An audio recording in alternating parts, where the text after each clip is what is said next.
हाय दोस्तों, मैं हूं सत्यनारायण। आज हम बात करेंगे दुनिया की सबसे प्राचीन और प्रसिद्ध यूनिवर्सिटी नालंदा के बारे में। एक समय में नालंदा दुनिया की दूसरी सबसे बड़ी यूनिवर्सिटी थी और सबसे बड़ी यूनिवर्सिटी भारत में ही तक्षशिला थी। नालंदा यूनिवर्सिटी बौद्ध भिक्षुओं का एक ऐसा ज्ञान का केंद्र था जहां लोग पढ़कर तेजस्वी और विद्वान हुआ करते थे।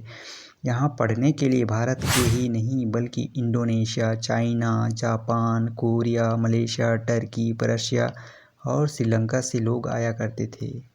यहाँ पढ़ाई जाने वाली किताबें मेडिसिन, मैथमेटिक्स, फिलोसॉफी और उपनिषद भी पढ़ाई जाती थी। इस यूनिवर्सिटी में पढ़ने के लिए वासुबंध, धर्मपाल, नागार्जुन, पद्मसांबा, वेनसांग और महान गणितज्ञ आर्यभट्ट यहाँ के हेड रह चुके हैं। दोस्तों, इस विद्यालय में प्रवेश पाने के लिए कठिन परीक्षाओं से गुजरना पड़ता था, तब जाकर प्रवेश मिलती थी।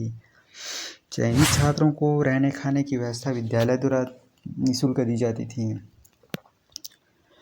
ऐसे में दोस्तों, इस प्राचीन यूनिवर्सिटी का नाम आते ही चीनी यात्री वेनसांग का जिक्र जरूर मिलता है। आइए जानें इनके बारे में। दोस्तों, वेनसांग बचपन से ही धार्मिक किताबें पढ़ने का बहुत शौकीन था। माना जाता है उस समय बुद्ध की ख्याति पूरी दुनिया में फैली हुई थी। चीन में धर्म को मानने वाले नहीं थे। वेनसांग बौद्ध पर अच्छी किताबें पढ़ने के लिए पूरी चीन में यात्रा की थी। उस विरोधाभास को जानने के बाद सच का स्पष्टीकरण करने के लिए भारत यात्रा करने की ठान ली और 627 ईडी से 643 ईडी तक भारत में रहा। भारत में उसने गुरु शिलभद्र से ज्ञान प्राप्त किया। उस समय हर्षवर्धन भारत के आखिरी महाराजाओं में एक थे। उन्होंने कन्नौज को राजधानी बनाकर पूरे उत्तर भारत को एक सूत्र में बांध रखा था।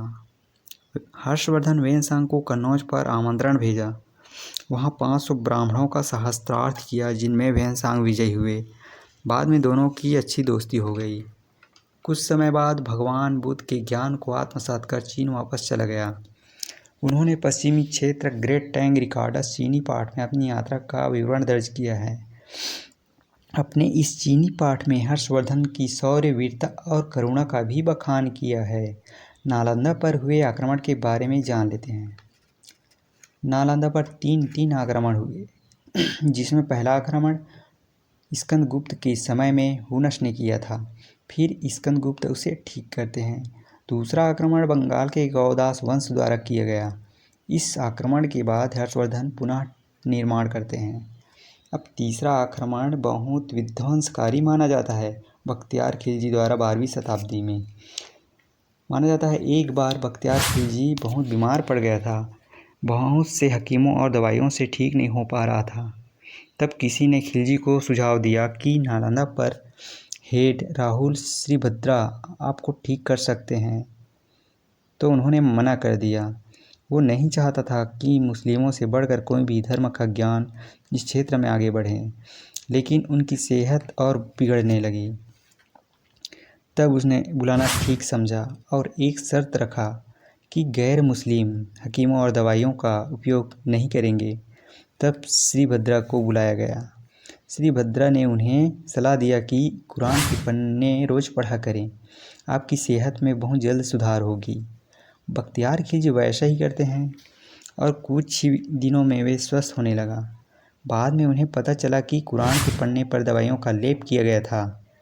खिलजी ने बौद्धों के इस ज्ञान को आगे बढ़ते देख उन्हें खत्म करने का विचार किया। कहा जाता है बख्तियार खिलजी 12वीं शताब्दी में पूरी सेना के साथ नालंदा पर आक्रमण कर दिया और बौद्ध भिक्षुओं की हत्या करने लगे। कई बौद्ध अपनी जान बचाकर अन्यत्र चले गए। पूरी नालंदा पर आग लगा दी। यहाँ पर 9 मंजिला लाइब्रेरी थी। उन्हें 3 वर्गों में बांटा गया था: रत्न सागर, रत्न उदधि और रत्न रंजक। 90 लाख लिपियाँ थीं, सभी को जला दिया गया। आग की लपटों में नालंदा जलती रही। मिन्हाज सिराज अपनी किताब तबाक़त नासिर में लिखते हैं, आग इतनी भीषण थी कि 3 महीने तक जलती रही।